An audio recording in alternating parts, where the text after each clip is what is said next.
औज़ु बिल्लाहि मिनश शैतानिर रजीम। बिस्मिल्लाहिर रहमानिर रहीम। शुरू अल्लाह के नाम से जो बड़ा मेहरबान नहायत रहम करने वाला है। अस्सलाम वालेकुम व रहमतुल्लाहि व बरकातुहू।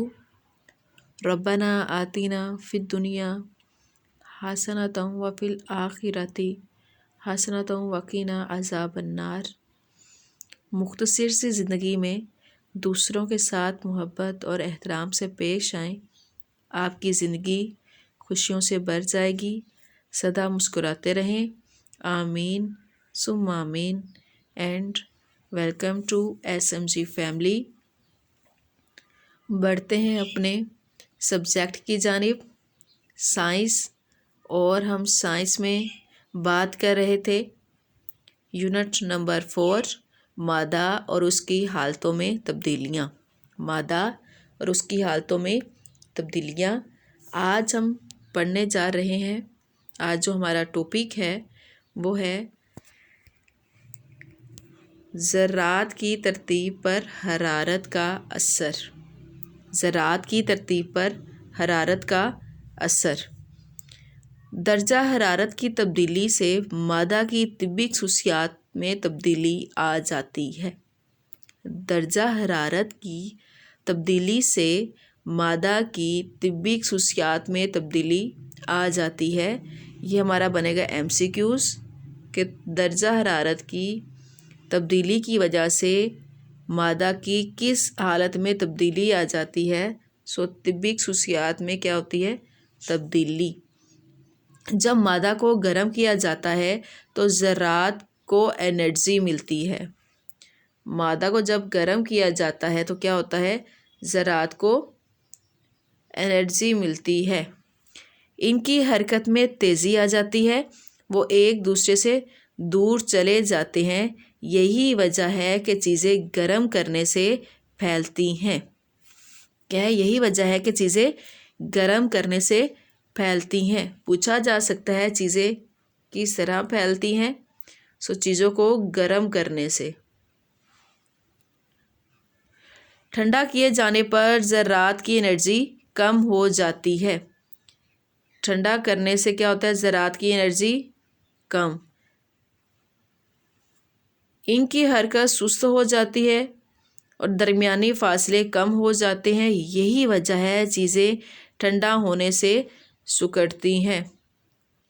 ये पूछा जा सकता है कि चीज़ें गर्म होने से फैलती हैं तो और चीज़ें ठंडा होने से क्या होती हैं? सिकुड़ जाती हैं। ये थे हमारे ज़रात की तरतीब में हरारत का असर कि अगर ज़रात को गर्म किया जाए तो उनकी जो स्पीड है, उनकी जो रफ़्तार होती है वो तेज़ हो जाती है। जबकि अगर ज़रात ठंडे किए जाएं, यानी कि जब वो ठंडे हो जाएं तो उनकी रफ़्तार, उनकी हरकत सुस्त हो जाती है, जिसकी वजह से वो सिकुड़ जाते हैं। नेक्स्ट हमारे पास टॉपिक है मादा की हालतों की तब्दीली के दौरान वक़ूअ पज़ीर होने वाले अवामिल। मादा की तिब्बी हालतें गर्म या ठंडा करने से तब्दील हो जाती हैं। पिघलना, जमना, उबलना, तबख़ीर और तकसीफ़ जैसे अवामिल मादा की हालतों में तब्दीली के दौरान वक़ूअ पज़ीर होते हैं। यहाँ पे आज हम पढ़ेंगे पिघलना के बारे में, जमना, उबलना, तबख़ीर और तकसीफ़ के हवाले से कि इनकी क्या डेफिनेशन है, ये किस लिहाज से इम्पोर्टेंट है। पिघलना हमारे पास क्या है?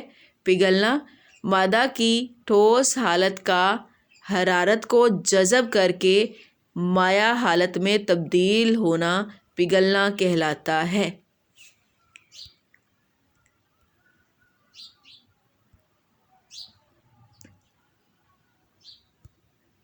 मादा की ठोस हालत का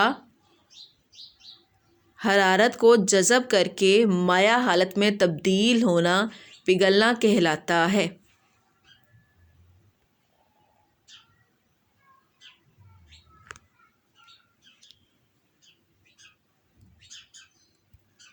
हमारे पास यहाँ पे डेफिनेशन है, मादा की ठोस हालत का हरारत को जज़ब करके माया हालत में तब्दील होना पिघलना कहलाता है। यहाँ पे हमारे पास एक मिसाल है उसकी, जब बर्फ़ के टुकड़े को पिघलते हैं, जब बर्फ़ के टुकड़े पिघलते हैं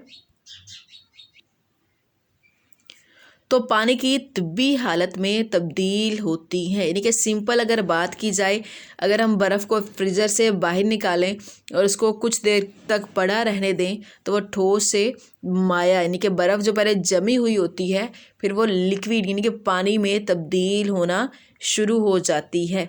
नेक्स्ट हमारे पास है जमना। नेक्स्ट है हमारे पास जमना।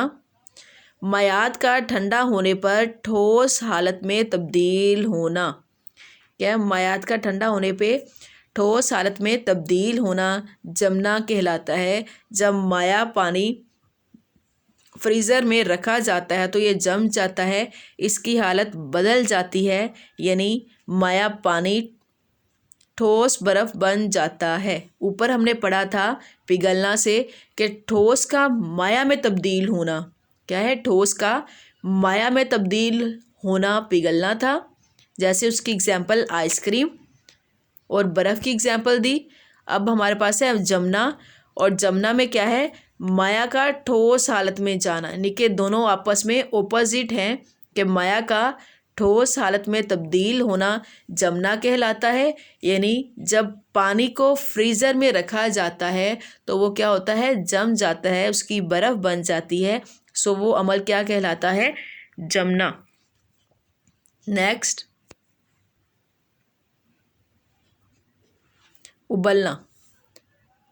नेक्स्ट क्या है, उबलना।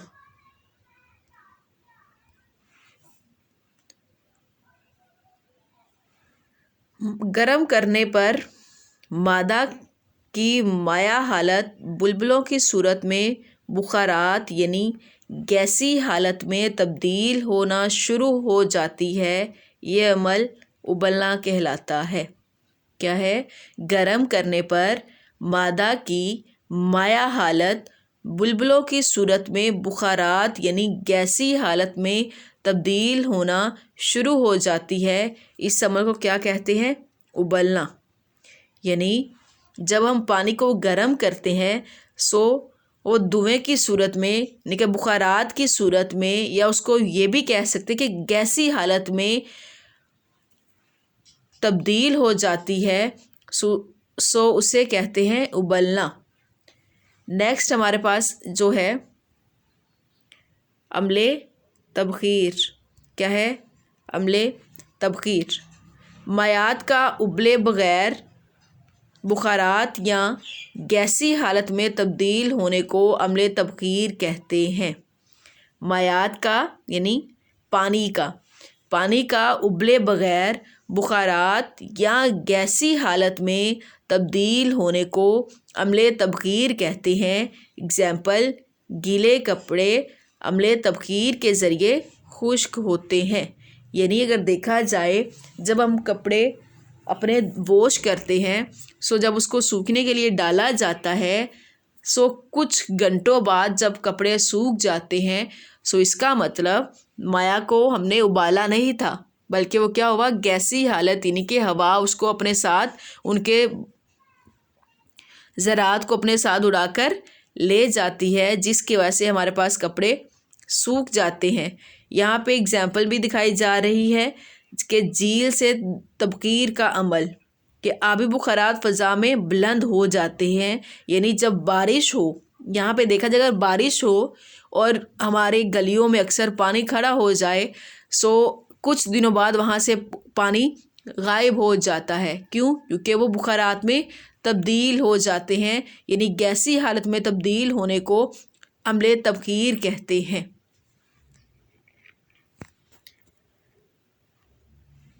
नेक्स्ट अमले तकसीफ़। नेक्स्ट हमारे पास अमले तकसीफ़। मादा की गैसी हालत से माया हालत में तब्दीली के अमल को अमले तकसीफ़ कहते हैं। क्या है, मादा की गैसी हालत से माया हालत में तब्दीली के अमल को عمل تکثیف کہتے ہیں۔ یعنی جب کسی گیس کو ٹھنڈا کیا جاتا ہے تو اس کے ذرات حرارت خارج کرتے ہیں، نتیجہ کیا ہوتا ہے؟ ان کی حرکت سست ہو جاتی ہے، ذرات ایک دوسرے کے قریب آ جاتے ہیں اور ان کے درمیان کشش کی قوتیں بڑھ جاتی ہیں۔ آخر کار گیس مائع حالت میں تبدیل ہو جاتی ہے۔ عمل تکثیف کے دوران گیس کی حرارتی توانائی ارد گرد کے ماحول میں خارج ہو جاتی ہے۔ یہاں پہ دوبارہ سے عمل تکثیف کے حوالے سے پڑھیں گے کہ مادہ کی گیسی حالت سے مائع حالت میں تبدیل ہونے کو عمل تکثیف کہتے ہیں۔ مادہ کی گیسی حالت سے مائع حالت میں تبدیلی کے عمل کو عمل تکثیف کہتے ہیں۔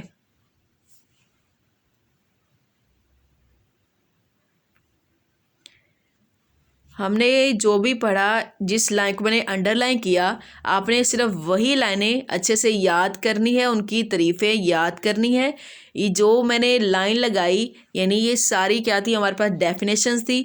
آپ نے ابلنا، جمنا، عمل تبخیر، عمل تکثیف، ان سب کی ڈیفینیشنز کو اچھے سے یاد کرنا ہے اور اچھے سے نوٹ ڈاؤن بھی کیا کریں تاکہ آپ کی املا کی اچھے سے غلطیاں جو ہوتی ہیں وہ ختم ہو جائیں، آپ کو پڑھنا آ جائے۔ لیسن کو برائے مہربانی اچھے سے اور غور سے سنا کریں۔ Thank you very much.